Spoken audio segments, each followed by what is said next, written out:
Last weekend was insane. We did a lot of crazy stuff. But it's not only about the experiences you're doing, it's more about the people you're doing it with.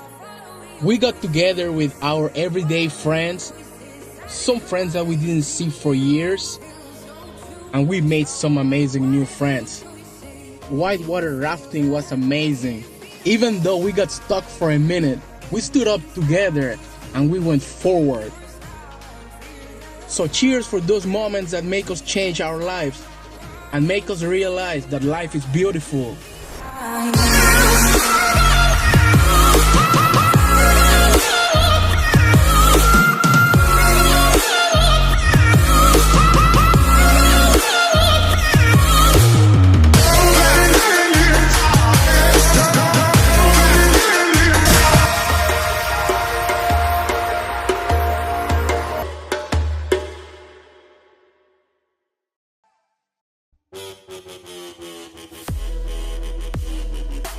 What's up, guys? Thanks for watching. Like this video if you liked it. To see more videos like this one, subscribe to my channel and enable notifications. Also, show me some love and follow me on Instagram. See you in the next video.